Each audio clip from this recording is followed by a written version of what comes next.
Welcome, curious minds, to another deep dive into the truly fascinating landscape of the human psyche. I'm Dr. Daniel Hayes. And I'm Dr. Eva Lang. At the Deep Dive, our mission is, well, quite singular. Yeah. We take a stack of your sources articles, cutting-edge research, our own extensive notes, and we meticulously extract the most important nuggets of knowledge. Insight. Think of it as your personal shortcut to being genuinely well-informed on a complex topic, but without the overwhelm of information overload. Right. And today, this particular deep dive is custom-tailored for you, our listener, to help you navigate and truly understand what's most important in the incredible material we've brought to the table. Indeed. And today we're embarking on, well, quite a profound exploration of what we call cognitive functions. These aren't just abstract academic terms you might find in a textbook. They are the fundamental mental processes that profoundly shape how each of us perceives the world, Right. how we absorb the sheer volume of information constantly hitting us, and ultimately how we make decisions, big and small. In essence, they form the very basis of our personality and behavior, often operating just below the surface of our conscious awareness. And tracing this back to its intellectual genesis, this intricate framework really originated with the visionary work of Carl Jung, specifically detailed in his seminal 1921 work, Psychological Types. A groundbreaking book. It truly was. It was Jung's conceptualization, his nuanced understanding of the mind, that laid the essential groundwork. Then later, Catherine Briggs and Isabel Myers adapted and, well, expanded upon this, developing what many of you might be familiar with, the Myers-Briggs Type Indicator, or MBTI, back in the 1940s. For us, diving into cognitive functions is truly like exploring an incredibly detailed, intricate, and ultimately, I think, very practical map of the mind. Precisely. And that's why this isn't just an academic exercise. It truly matters. Our work, which we detailed in our manuscript, Lang and Hayes 2022, really underscores this practical relevance. Yes. What we found, and what this framework posits, is that every single person, according to this model, possesses both a primary dominant function and a supporting auxiliary function. And together, these guide their unique way of absorbing information and evaluating options. Right. Understanding this isn't merely about, labeling yourself. It's really a new voyage of self-discovery, an opportunity to gain clarity on your own inherent mental processes. And this self-awareness, it can profoundly influence everything from our individual decision-making processes to the very dynamics, the potential harmonies, or sometimes the tensions in our relationships. Okay, let's unpack this foundational theory then, starting right at the source with Jung's original framework. Jung identified 4 core functions that he believed were essentially universal mental tools: sensing, intuition, thinking, and feeling. The core 4. Exactly. And what's truly fascinating here from a systems thinking perspective is how he categorized these into 2 fundamental cognitive processes. He saw sensing and intuition as perceiving functions. Think of them as the explorers in our minds, constantly gathering information from the world, whether it's concrete data or, more abstract patterns. And then on the other side of that coin are the judging functions, thinking and feeling. These are the architects, busy evaluating, organizing, and making decisions based on all that information the explorers gathered. Right. Jung asserted that every single mental act we perform, from deciding what to have for lunch to solving a complex scientific problem, uses at least one of these 4 core processes. It's like a foundational symphony of the psyche, as you said. Yeah. With each function playing its unique, indispensable part. Absolutely, a symphony. Now, what makes this even more intricate and genuinely insightful is that each of these 4 functions doesn't just exist in isolation. You often highlight this clinical nuance, right? Each function can be directed in 2 distinct ways. That's key. Either outward, which we call extraverted, or inward, which is introverted. Right. And this duality leads to 8 total function attitudes, or specific ways these functions manifest in our everyday lives. Exactly. It's a crucial distinction. Think of extroverted functions as being oriented to the external world, to people, to observable facts, to experiences that are tangible and verifiable outside of oneself. Okay. For instance, extroverted thinkers, often abbreviated as TE, will typically seek out and apply logic in the external world. They want to organize systems, processes, maybe even people, based on objective, externally verifiable criteria. They're asking, what's the most efficient way to get this done out there? Whereas if you flip that, an introverted function is oriented to an internal world. So an introverted thinker, or T, they aren't necessarily looking to organize the outside world in the same way, or to immediately implement a logical system externally. Not their first impulse, no. Instead, they're deeply analyzing ideas internally, building these intricate, precise internal frameworks of how things work, and ensuring absolute logical consistency within their own minds. Yes. Precision is key for Tai. It's the same cognitive process thinking, but the direction of its energy is profoundly different. One is focused on external order and efficiency, the other on internal precision and coherence. And that distinction is crucial for understanding behavior. When we talk about sensing and intuition as perceiving functions, remember, sensing is all about gathering concrete, tangible details from the present moment. It's the what is of reality. The here and now. Exactly. Intuition, on the other hand, is perceiving abstract patterns, underlying connections, possibilities that aren't immediately obvious. They're both explorers, yes, but one is meticulously mapping the ground directly beneath their feet, focusing on the texture of the soil, maybe. Right. While the other is looking for constellations in the distant sky, connecting the dots between stars to see a larger picture. That's a great analogy. And then the judging functions, thinking and feeling. Thinking, as we just touched on, evaluates based on logical consistency, objectivity, truth. It's about building with logical bricks, constructing an argument or a system that holds up to rational scrutiny. Does it make sense? Is it sound? Precisely. Feeling, though, evaluates based on value-based criteria, on personal significance, or on the impact on people and harmony. It's like painting with colors of emotion, assessing situations based on what resonates morally or socially. What feels right or what maintains connection? This nuanced interplay, this foundational symphony of the psyche, as we described it in our manuscript, it truly forms the lineage from Jung's original theory right into the modern MBTI adaptation. And you can see these distinctions play out in everyday interactions, can't you? I mean, just observing how two different people approach a simple decision or how they react to a new idea, especially one that challenges their established worldview. Oh, absolutely. It's quite remarkable how often you can spot the underlying function at play. Even in just casual conversation over coffee, it brings a new lens to human behavior, a fascinating layer of understanding. So now that we've laid that foundational understanding of Jung's framework, let's pull back the curtain on each of these 8 specific cognitive functions. See how they truly manifest in the everyday. We'll start with the perceiving functions and their extroverted expressions. Okay. First up, we have extroverted sensing, or say, often aptly called the experiencer. The experiencer. I like that. This function is all about experiencing the immediate context. C users are intensely focused on the tangible here and now, relying profoundly on their 5 senses to absorb every environmental detail. Imagine like a high-definition camera flash illuminating reality intensely, Right. pulling you into the present, compelling you to speed through life, engaging with everything around you. They are incredibly observant, action-oriented individuals who prefer to live directly in the present moment, seizing opportunities as they arise. You'll often find individuals with dominant say, like ESTPs or ESFPs, excelling at things like competitive sports, live performance, or emergency response. Why is that exactly? Well, because they possess an uncanny ability to think on their feet, quickly reacting to sensory input without needing extensive internal processing first. You know, some sources note that Caesars notice even subtle changes in their environment, whether it's a shift in a person's expression or a change in the air. Really tuned in. Very tuned in. Cognitive processes describe C as fundamentally taking action in the physical world.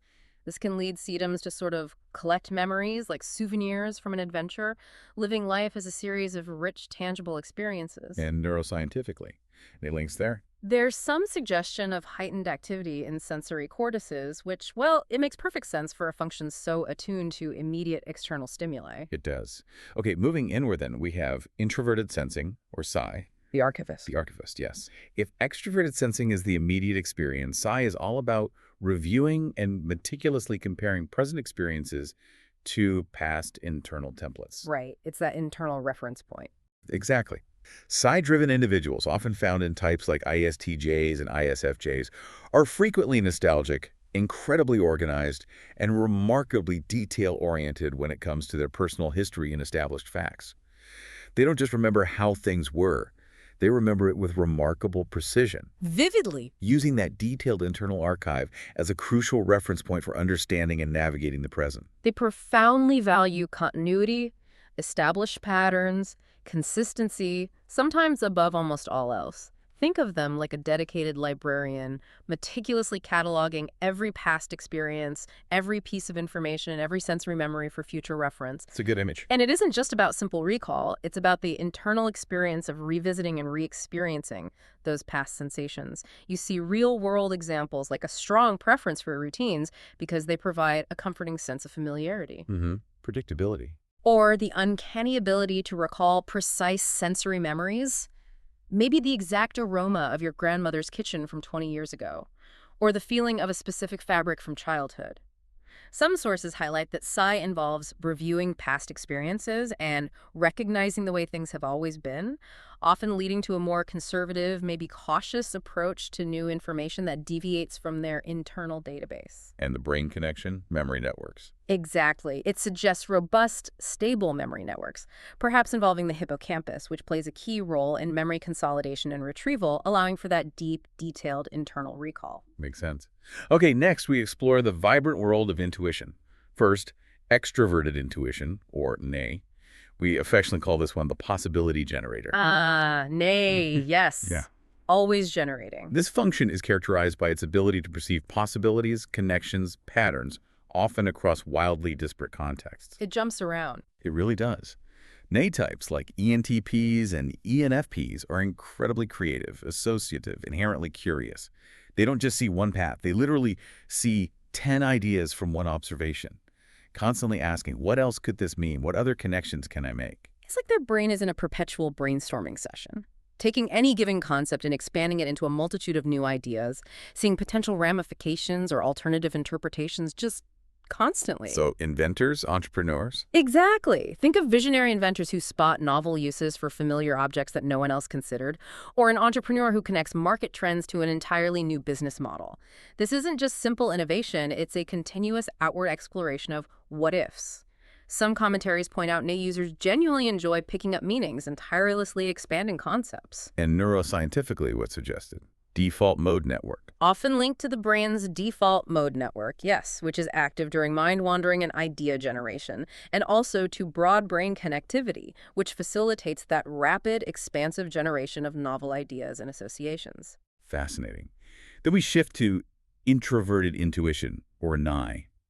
The deep visionary. The visionary, yes. Very different feel from NE. If NI is the outward explosion of possibilities, NI is its inward, deeply contemplative and synthesizing counterpart. NI envisions far-reaching implications and senses underlying, often complex patterns, without needing direct external data or a step-by-step logical progression. It's more of a knowing. Yes. INTJs and INFJs are often seen as archetypal NI users. They trust deeply in their inner hunches, these sudden insights about the future, and they relentlessly pursue long-term visions with an almost singular focus. This function often shows up as profound aha moments, sudden clarity, or strong gut feelings about what will unfold, or what a complex situation really means underneath it all. Like a lighthouse. Exactly, like a lighthouse in the mind, silently lighting up a distant, perhaps even decades away, future pathway. Or seeing the future like constellations in the mind sky, not just individual stars, but the entire celestial map, the whole pattern. That's quite poetic. Well, it feels quite profound internally. Some sources describe NI as a quiet inner monologue, a deeply personal and solitary experience where insights coalesce from the subconscious. Others note that NI users rely on their instincts and are deeply focused on the future, guided by images of far-reaching symbols. And the brain link. Still default mode. Also linked to the default mode network, but perhaps in a more inward synthesizing way. It often leads to a sense of knowing something without being able to easily articulate how they know it. The steps aren't always clear, just the conclusion. Understood. Okay, now let's move on to the judging functions, starting with the extroverted side.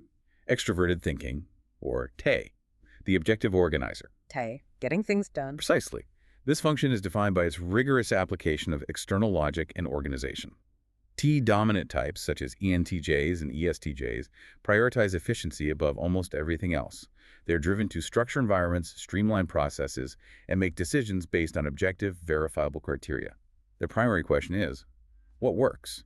What's the most effective way to achieve this goal in the real world? They truly like to get things done, and not just done, but done right and done efficiently. Think of TE as the architect of the group project. meticulously outlining tasks, delegating responsibilities, ensuring a logical progression towards a goal. Project managers, scientists. Classic examples. Project managers who expertly orchestrate complex tasks, corporate executives optimizing workflows, or even scientists who rigorously compartmentalize emotions to focus purely on empirical data and factual conclusions. As detailed by some sources, TE involves segmenting, organizing for efficiency, systematizing, applying logic, deciding if something is working or not. And the brain, prefrontal cortex. Yes. This outward, results-oriented logic is often associated with the rational decision-making circuits, particularly in the prefrontal cortex, which handles executive function, planning, and execution. Makes sense. Complementing that, we have introverted thinking, or T, the internal analyst. T, the deep dive into logic. This is the deeply analytical and logical function that builds and refines intricate internal frameworks. People with strong ties, like INTPs and ISTPs, are like mathematicians or software debuggers, tirelessly chipping away at problems. They dissect ideas and concepts, not for external application necessarily, Right, not primarily. but to ensure they fit perfectly and consistently into their existing intricate internal models of how the world works. They expect reality to conform to their carefully constructed internal systems and will take considerable time, sometimes a surprisingly long time, to refine their understanding. They are, as some sources point out, reluctant to let anything go until they're sure they understand it completely and logically within their own internal framework. Reserved, calm. Often, yes. Described as highly analytical and logical, reserved and calm, relying on personal experience to resolve situations through internal reasoning. This internal focus on clarity, precision, and the elegant simplicity of a well-defined system suggests strong connections to analytic networks in the brain. They're constantly refining and seeking logical coherence within their own minds, often valuing correctness over immediate action or external consensus. Clarity is paramount. Okay, moving on to the feeling functions. We encounter extroverted feeling, or FE, the social harmonizer. Ah, Faye, reading the room. Exactly. This is an outward relational judging function. FE-dominant individuals like ENFJs and ESFJs base their decisions on group values and harmony. They have an almost uncanny ability to read the social mood, operating almost like an emotional barometer in a crowd. And they actively strive for empathy, consensus, and social cohesion. They genuinely want to create a bond of shared feeling, especially good feeling with others, making sure everyone feels included and comfortable. And FE user might walk into a room, immediately sense an underlying discomfort or tension, and instinctively adjust their tone or conversation to soothe and accommodate, actively working to restore peace. They wear their feelings on their sleeves. Often, yes, because their emotional processing is so inherently tied to the external social environment. This function is often linked to mirror neurons or the social brain, reflecting its emphasis on understanding, empathizing with, and connecting with others' emotions in real time. It's described as connecting, considering others and the group, maintaining societal values, accommodating others, deciding if something is appropriate to others. It's less about personal preference and more about collective well-being. Understood. Finally, we delve into introverted feeling, or PHI, the authenticity guide. Phi, the inner compass. This is an inward, deeply personal, value-based judgment function. PHI-dominant individuals, such as INFPs and ISFPs, act from a deeply rooted internal compass, guided by an unwavering, non-negotiable sense of authenticity and personal conviction. They literally have an inner monologue that always points towards what feels authentic, right, and true for them. They are like a lone artist or impassioned activist, following their conscience even against immense external pressure or popular opinion. Think of whistleblowers driven by a profound sense of moral truth that overrides all external considerations. Or passionate creators whose work stems from a deeply personal, authentic vision that they simply cannot compromise. Unlike Fe, which broadens to include the group, Fe is often more concerned with the feelings of the self or a select few with whom they share deep bonds, focusing intently on their own core values and the values of those closest to them. So clarifying values is key. Absolutely. Defined as clarifying values to achieve accord, deciding if something is of significance and worth standing up for. You know, Phi users might remind us of Arthur Miller's The Crucible characters, sticking to deeply held personal values against the crowd, even at great personal cost. A powerful image. Yeah. And the neuroscience. Limbic system. Yes. This profound inner experience of emotion and value and its powerful link to personal identity is closely tied to the limbic system's role in processing deeply personal emotion and self-awareness. So as you can see, each of these 8 functions has its distinct flavor, its unique way of perceiving or judging the world. Each one is a lens, a filter, a tool. But here's where it gets truly transformative. These functions don't operate in isolation. Not all. If you could visualize this, imagine a cognitive functions wheel, illustrating how each function is present to varying degrees in different personality profiles, and crucially, how they complement or even challenge each other. This brings us to the fundamental concept of stacking. The idea of functional stacking is absolutely central to understanding how these functions work together within an individual, forming a coherent, albeit complex personality. It's the ordered hierarchy Yes. of dominant, auxiliary, tertiary, and inferior functions within a personality type. Each type, according to Jungian and Myers-Briggs theory, is defined by a unique functional stack that orders these functions according to their degree of dominance. It determines which functions are most readily available and most consciously used, and which operate more in the background or, say, under stress. You can think of it like a building. The dominant function is the solid foundation, the primary lens through which you instinctively experience or judge the world. It's your most comfortable, most developed, and often most relied upon mental process. Your go-to. Exactly. For an ESTP, for example, that would be extroverted sensing, say. They lead with direct, real-world engagement. Then, the auxiliary function acts as the supportive co-pilot, balancing and complementing the dominant. The helper. For that same ESTP, their auxiliary function would be introverted thinking, TE. This creates a natural balance. The adventurous engagement of C is then supported by an internal, logical analysis. These 2 functions are the main forces driving your conscious behavior, your primary way of interacting with the world. And the tertiary and inferior functions, then, are like the upper stories of the building, or perhaps even the basement sometimes. They develop later in life and often operate more unconsciously, sometimes even acting as blind spots. Blind spots, yes. They can sometimes appear as playful, maybe undeveloped, or even reactive counterparts to your dominant function, especially when you're under stress or feeling out of your depth. This leads us directly to Jung's profound concept of individuation, which Myers later integrated into her work. The lifelong journey. It's a lifelong process where a person ideally develops and integrates all their functions, moving towards a more integrated and whole self. Some sources even suggest the functional stack isn't just a static test result, but an ideal path for achieving individuation, a kind of roadmap for psychological growth throughout life. And it's important to note that this type development typically follows an alternating stack pattern, correct? Generally, yes. If your dominant function is extroverted, your auxiliary will be introverted, and vice versa. This creates a natural, necessary balance within the psyche, ensuring you're not just constantly looking outwards or constantly looking inwards. Right. And these different functional stacks give rise to the archetypes we often hear about in popular typology. For instance, INFJs, with a Nifeti stack, are often seen as the visionary nurturers, combining deep insight with a desire for collective harmony. INTJs, with their Nitefi stack, typically emerge as the strategists, driven by long-term vision and objective efficiency. The mastermind, sometimes called. And ESFJs, with their Fascinatai stack, are often the social organizers of a community, deeply attuned to group needs and traditions. And this is where we get to the delightfully human side of the theory. You can often tell when people are under significant stress because their inferior function, which is often the opposite attitude of their dominant function, tends to show up in quite embarrassing or, well, awkward ways. Yes, the grip experience. Exactly. For an INTJ, for instance, whose inferior function is extroverted sensing, under extreme stress, they might suddenly binge on sensory experiences, like overeating or impulsive spending, completely out of character. It's a relatable, sometimes humorous, human touch to the theory. It reminds us that even our weaker points are part of our unique makeup and can actually serve as indicators of growth opportunities. To give a concrete example of this functional dynamic, let's consider that INTJ again. Their dominant introverted intuition, Ni, drives their long-term vision and insight. Their auxiliary extroverted thinking, T, focuses them on strategic planning and objective logic to achieve those visions. Those are the powerhouses for them. They strongly dominate our conscious focus. This often means their weaker introverted feeling, Phi, and extroverted sensing, say, can feel a bit awkward or less developed.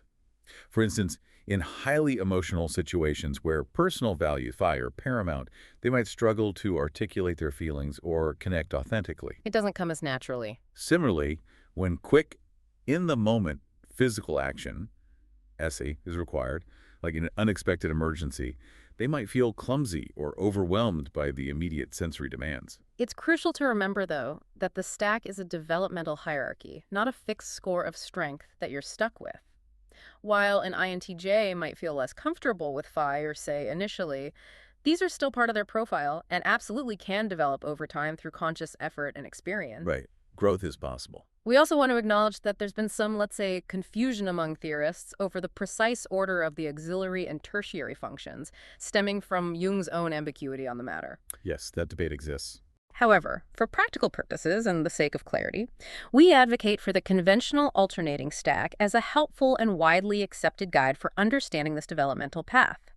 Ultimately, while cognitive stacks provide a wonderful organizing structure for understanding personality, much is indeed open to personal growth and interpretation throughout one's life. Okay, and here's where it gets truly vital for our understanding of this framework, because we need to address some pervasive misconceptions and, frankly, pop culture myths that surround cognitive functions and, by extension, the MBTI itself. Yes, this is important. Without this balanced perspective, the tool really loses its utility. And this is where I might just challenge some popular assumptions, because some critics, like in Discover magazine, note that the MBTI divides 4 categories right down the middle, essentially forcing complex human traits into rigid binary boxes. Either a problem. Exactly.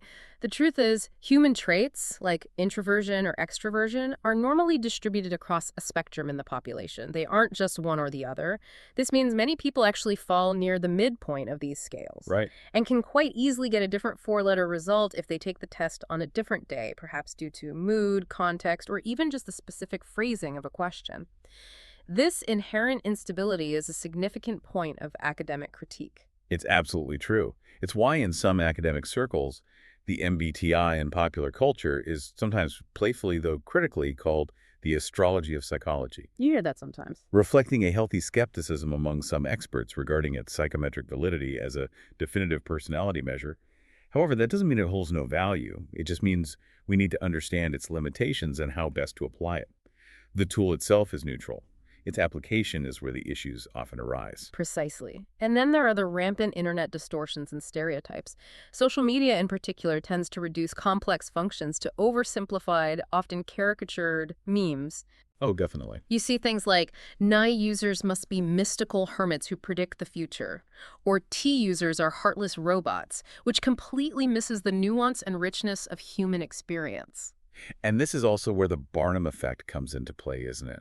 That psychological phenomenon where people tend to feel that broad, general descriptions perfectly match them personally, even when those descriptions could apply to almost anyone. Yes. And that reinforces the perceived accuracy of the labels, even when they're wildly oversimplified. And it creates a culture, which you see vibrantly on platforms like Twitter or TikTok, where people brand themselves as, say, INFP tag 23, or declare their full 8-function stack in their bios. This constant self-labeling and oversharing of typology language can actually lead to identity rigidity. It really can. Instead of using the framework for self-understanding and growth, it becomes a fixed label, almost a costume, that can limit growth, open-mindedness, and genuine human connection by prejudging interactions based on type. Indeed. As one critic wisely observed, there are certainly more than 16 types of people in the world.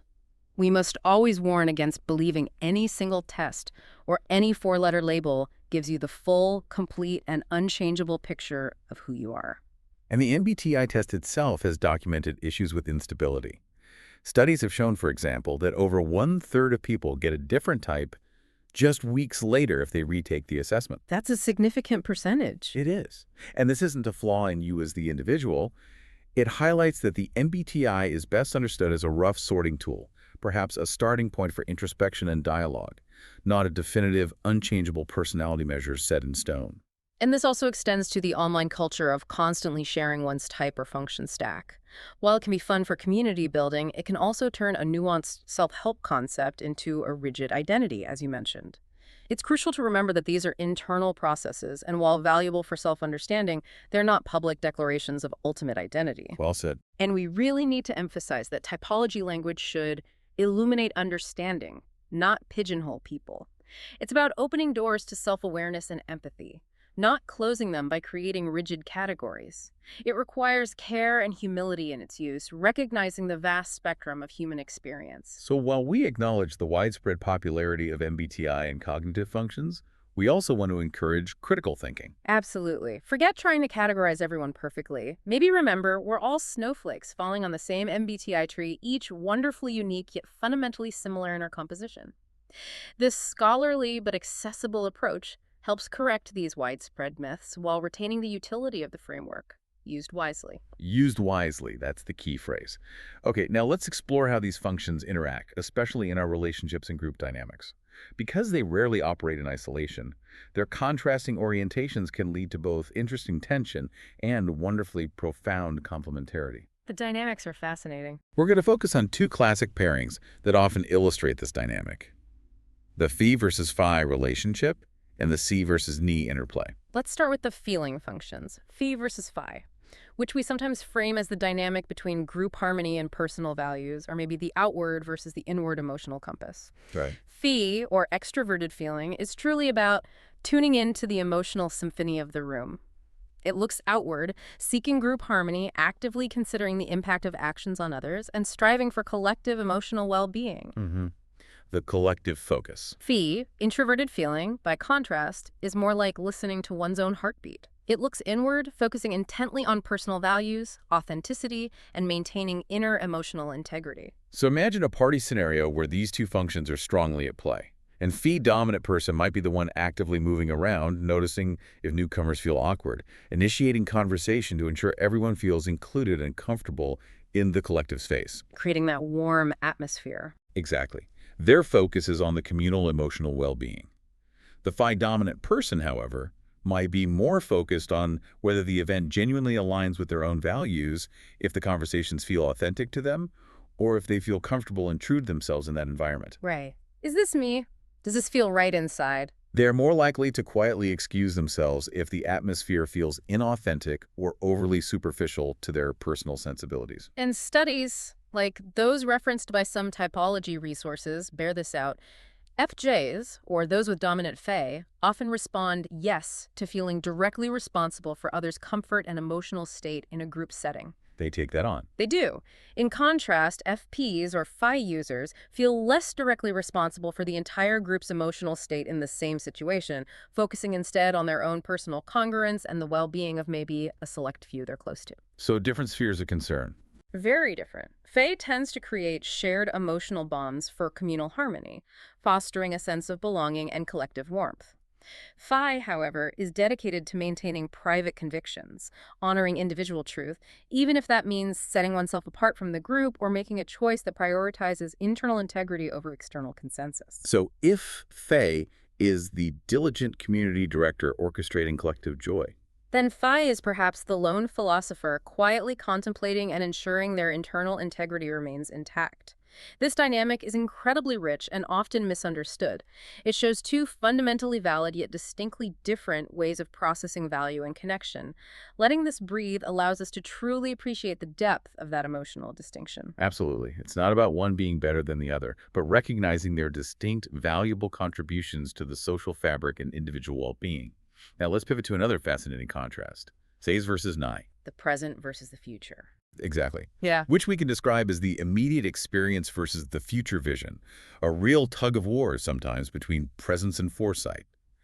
Extroverted sensing users, or say, crave real-world stimulation and immediacy.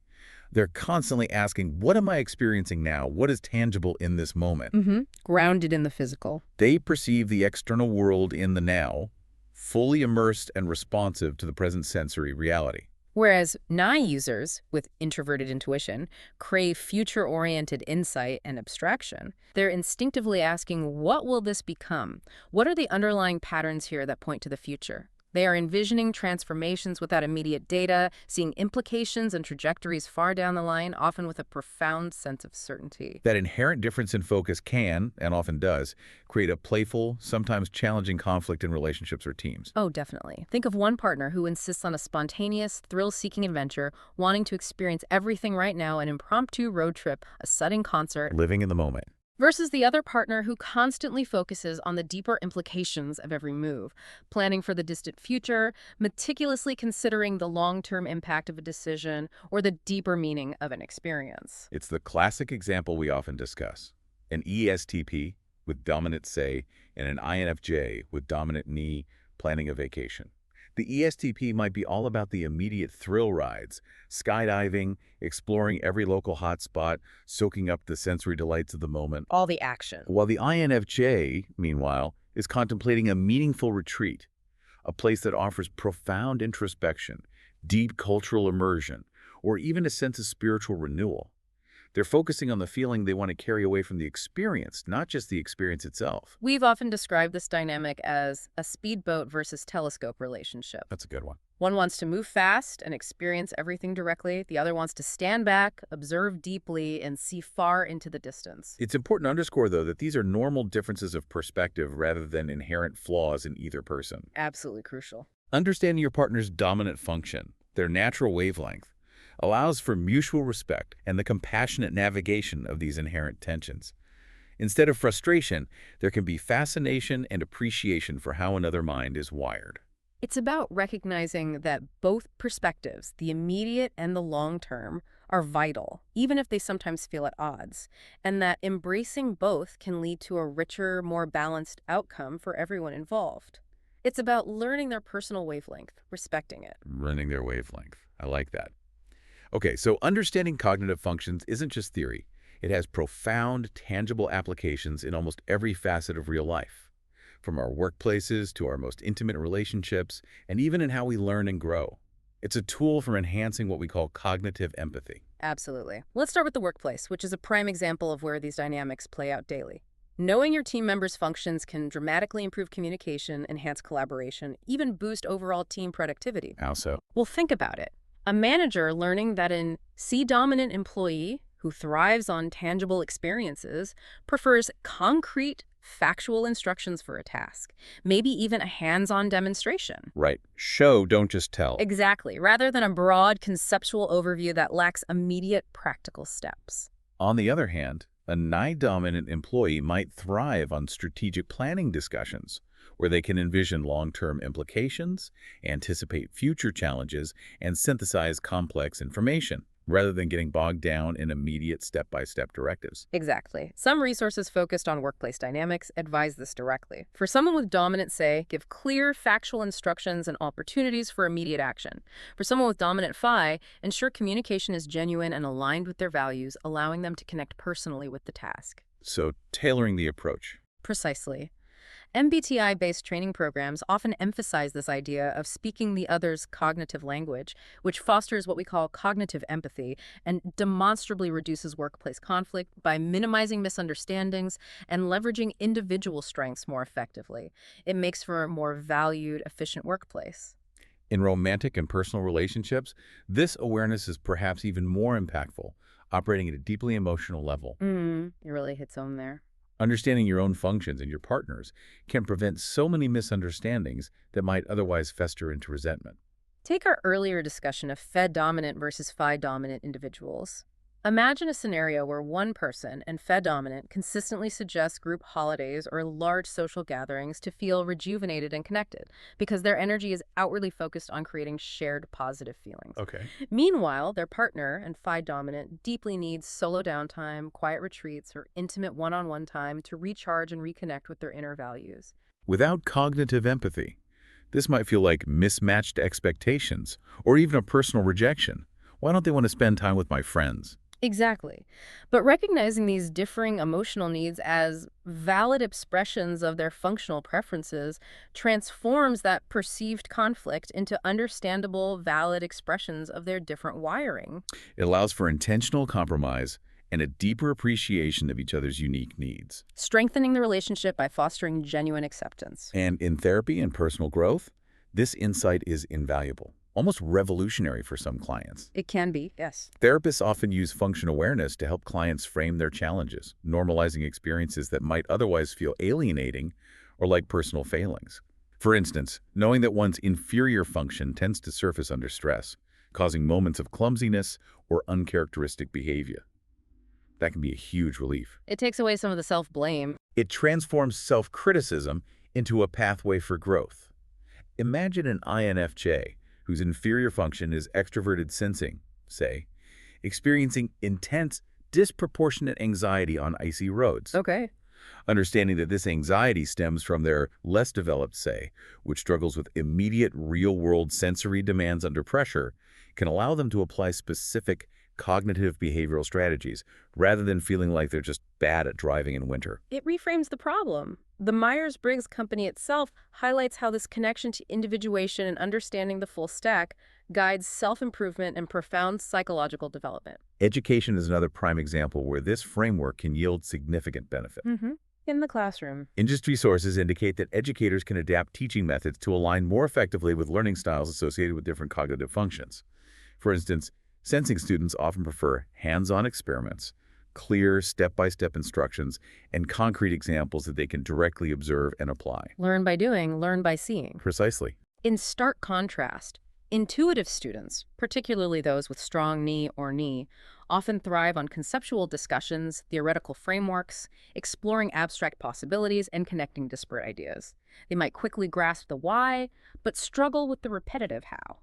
So, different needs there. Very different. And while we must stress caution and avoid pigeonholing students, no one is just one function. This awareness allows educators to diversify their teaching strategies. They can offer a blend of concrete and abstract approaches, ensuring that more students' natural learning preferences are engaged. It demonstrates a powerful real-world application for tailoring educational experiences to foster deeper understanding. Ultimately, what binds all these applications together, whether in the workplace or personal relationships, therapy, or education, is the profound concept of cognitive empathy. That's the core thread. It's the ability to understand not just what someone is thinking or feeling, but how their mind is fundamentally wired to perceive and evaluate information. It's a recognition of the diverse inner landscapes we each inhabit, whether it's in a professional team, a dynamic classroom, or your closest relationships. This awareness becomes a powerful tool for connection, understanding, and fostering genuine collaboration. As we bring this deep dive to a close, what stands out to me is how these cognitive functions, while rooted in profound psychological theory and, well, rigorous observation, they ultimately serve as remarkably potent symbolic tools. Symbolic tools, yes. They are truly a language of the psyche, offering a nuanced framework that helps us integrate the self, to understand the diverse, often contradictory parts of our inner world, and to see our inherent strengths and areas for growth with greater clarity. And that integration often means recognizing and eventually perhaps embracing what we might consider our less developed or shadow sides, our inferior functions. The parts we don't always like to look at. It's akin to seeing the unseen, often messy parts of one's soul, understanding that those moments of awkwardness, frustration, or stress are not just failings, but actually profound opportunities for growth and psychological completion. But this embracing of type language, this voyage of self-discovery, it must always be done with humility, not as a label to wear rigidly, but as a map to consult. Cognitive functions are guides, offering pathways to understanding, not fixed destinations or unchangeable definitions of who you are. So as you, our listener, reflect on everything we've discussed today, perhaps consider this.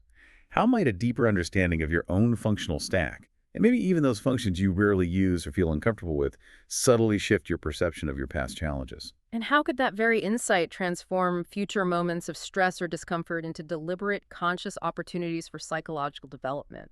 For integrating those less explored facets of your being, it's an ongoing process, isn't it? A continuous dance between our conscious preferences and the unconscious aspects yearning for integration. In learning these intricate patterns of the mind, we learn something profound about ourselves. And in doing so, we learn how each of us is unique, yet profoundly connected to a common human tapestry, woven together by these fundamental ways of perceiving and judging the world. Thank you for joining us on this deep dive. We hope you carry these insights into your own observations, fostering continued understanding and empathy in your world.